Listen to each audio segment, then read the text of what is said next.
Hello and welcome. Wherever you are in the world today, thank you for joining us for the Rise Traveler, unpacking conversations of sustainable travel. We are here to talk to eco-minded and socially conscious travelers, diversity and inclusion specialists, wildlife conservationists, environmental activists, and anyone using travel as a way to uplift and inspire. Together, we will go a step beyond the Instagram-ready world of travel and take a look at how travel can be a source of growth and development for all people and all communities. This podcast is an extension of the Rise Travel Institute, a 501c3 nonprofit committed to empowering young travelers through educational programs, research, study tours, and scholarships. Visit risetravelinstitute.org to learn more. And now, here's your host, Amy Hager. Hello, wherever you are in the world today. Thank you for joining us on the Rise Traveler, unpacking conversations of sustainable travel.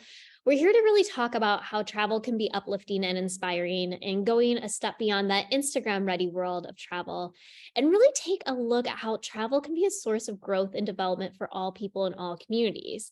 And here at the Rise Travel Institute, we are committed to empowering travelers through education programs, research, study tours, and scholarships. So learn more by visiting risetravelinstitute.org. I'm your host, Amy Hager. Welcome. And today I am really excited to have Tracey Ford visiting from Washington State. And we're going to dive in a little bit more, but Tracey actually is an alumni of our program. And so we're going to talk about her experience there, but she also has this really, really awesome business that I want to talk about as well. So Tracey, thank you for joining me today. Thank you so much for having me, Amy. It's been a real pleasure to chat with you, and I'm looking forward to our talk today. Yeah, so go ahead, share. I think what is really interesting is like your background, and we were just talking about being employee versus entrepreneur and things along those lines. So take us through a little bit about your background, because I think it's very unique and a different story than what we've told before. Yeah, sure. So I was a government employee. I worked for the military for my entire career, basically. I was always coordinating meetings and events and conferences. And my last little stint before I started my venture was as a protocol officer for the military. So protocol officers generally help coordinate meetings and events, and keeping in mind the cultural considerations that two different people may have. So if you have an American visiting with a Japanese, or Korean visiting with an American, how do you manage those cultural differences and bridge those divides so that the substance of the meeting can become the focus and not maybe the cultural sensitivities that may get a bit in the way. So it's been a really great career. I've enjoyed it, but I've decided to switch into entrepreneurship, and here we are now. So it's quite a change. Well, and so talk to me a little bit about your business. It's called Local Insights, correct? It is. It's called Local Insights, and it really became a vision of mine in the last 2 or 3 years. My husband's in the military, and we moved overseas, and because of the working situation and visas and such, I decided to go back to school and get my master's degree. And part of that was, it's a master's in social entrepreneurship through Pepperdine University. And it's a really great program. It's sort of like a business program that helps create businesses that do social good. And part of that program, I focused on tourism and how do I create a tourism entity or product or business that helps do social good along the way. I love to travel. I love to be in new places, but how do I spend my money in a way that's really effective and helpful to the places that I'm going? So I created Local Insights, which is supposed to help connect travelers with locals in a way that is deeper than a guidebook. It's not a tour guide, and it's not a tour, and you're not doing just like, the standard guidebook kind of things, but being able to sit down and have a conversation with somebody about things that you don't necessarily can find in a guidebook or find online, or, you see the Instagram post, but there's something behind there, right? There's something else that's going on. And how do you get that back in that deeper story and connect with somebody on a more personal level? And so then why is actual connecting local, everyday, normal people, I guess is what I'm going to call them, right? And travelers, why is this so important? Well, I think as travelers, you go places and you really get a good superficial view of a new location. And whether that's, the next town over from where you are, or it's a completely different country or a completely different culture, you're really just seeing, the top 1% of an environment. And when you can talk to people that live there, you really get a much better understanding of the world. And I think when you do that, you become friends. The world becomes a little bit smaller place.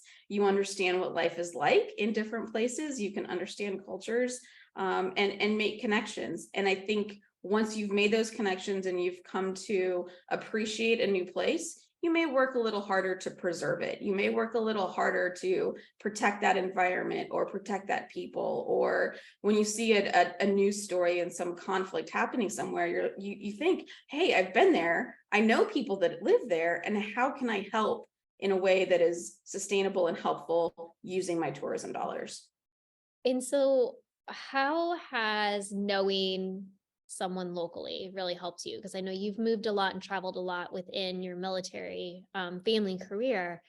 How has it actually impacted your life? Yeah, so we moved to the Washington area from the Middle East, and that's a culture shock for an American, no matter what way you slice it. And I really just wanted to get a better feel for the culture, and being able to sit down and have sort of a conversation with the girlfriend.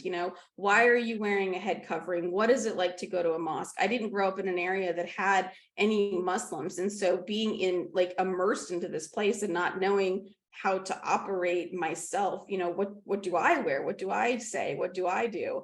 And so finding some of these people that I could actually have a genuine conversation with really helped me to assimilate and be more respectful of the place, had I not made those personal connections with people.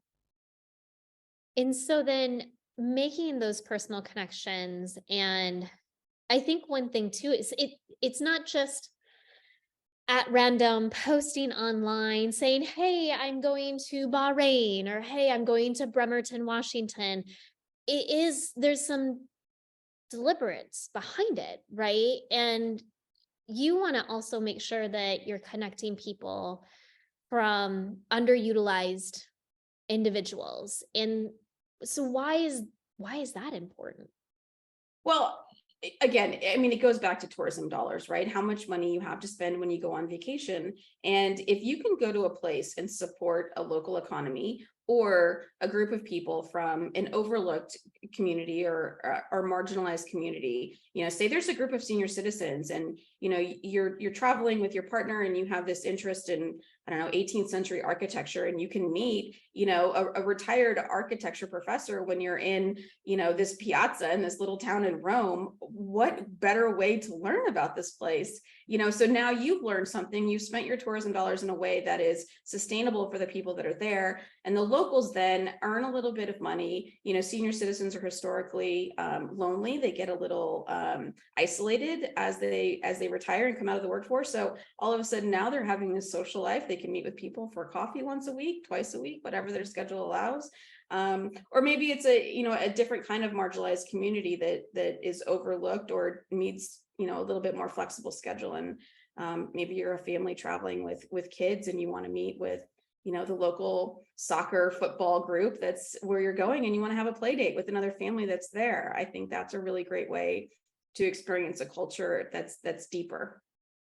And I think one thing too at Rise, like this really parallels with our beliefs, is having that deep immersive experience, looking at it through the lens of impacting positively on the place that you're visiting and the people that you're visiting with, and honoring the lifestyle of those citizens and of the culture.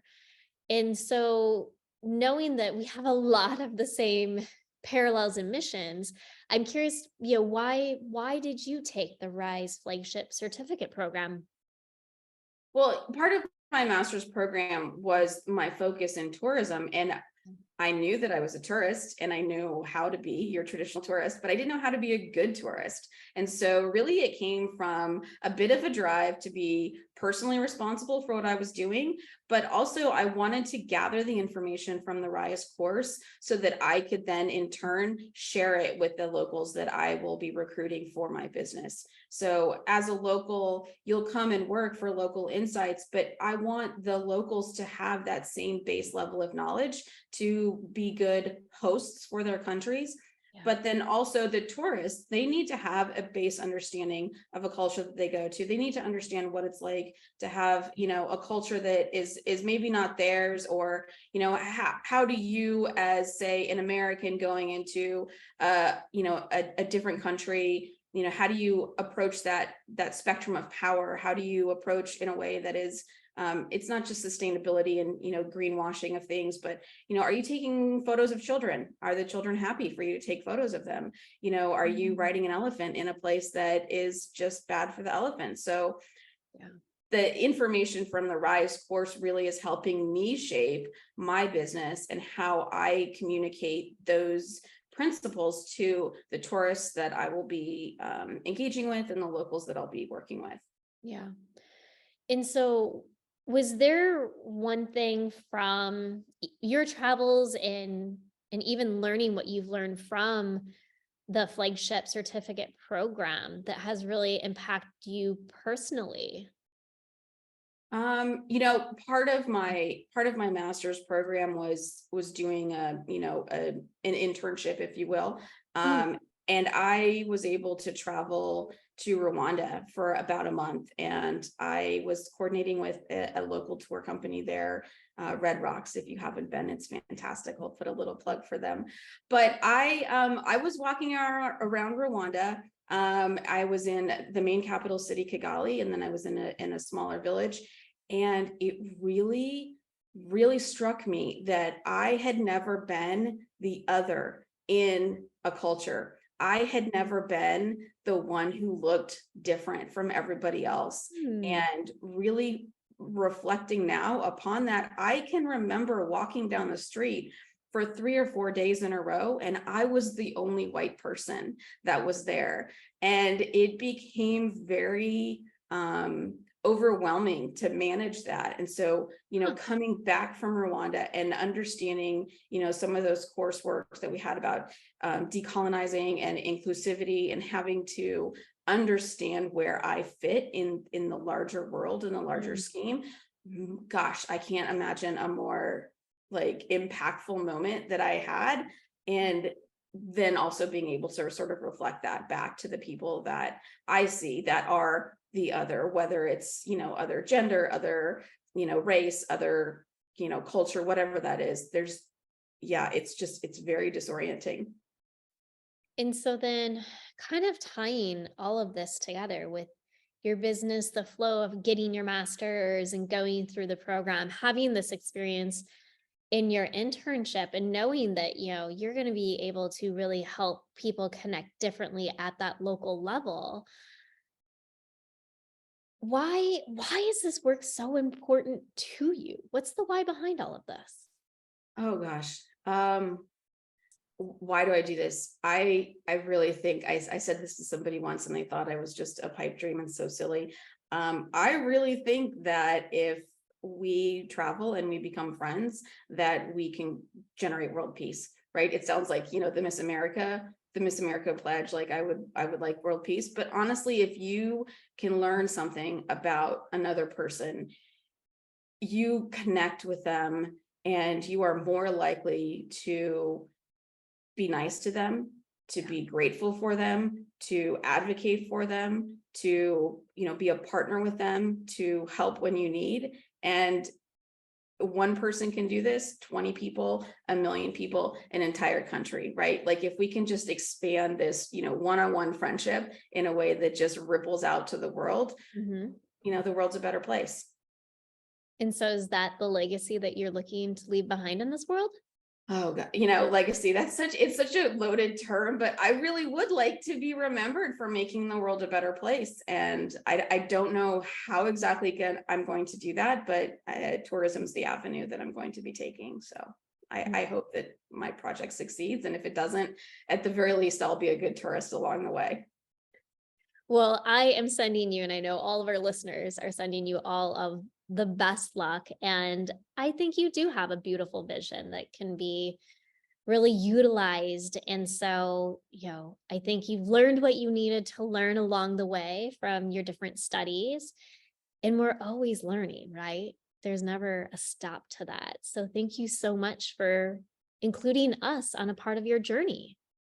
I thank you so much. And Rise has been really a great resource for me as a business owner and as a tourist. And I really would encourage anybody, even as just an individual person, to just check out some of the offerings and the resources they have, because it'll just make your experiences so much better.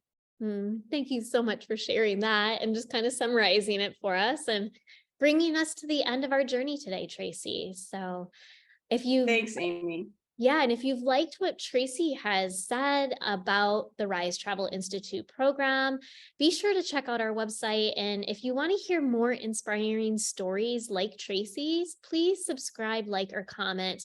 You can follow us at Rise Travel Institute on Facebook or Instagram. We're also on Twitter at Be a Rise Traveler. And remember, here at the Rise Travel Institute, we believe travel is a powerful tool for positive, transformative change. So if you're planning to study abroad, if you're thinking about maybe a gap year because you're in college, or really if you're just anyone who's wanting to travel the world in a sustainable way, we do encourage you to head on over to risetravelinstitute.org for more information on our educational courses and our upcoming certificate program. And we will be back soon again with another episode. But until then, keep roaming, keep learning, and continue to be a Rise Traveler. Bye-bye. This podcast is an extension of the Rise Travel Institute, a 501c3 nonprofit committed to empowering young travelers through educational programs, research, study tours, and scholarships. Visit risetravelinstitute.org to learn more.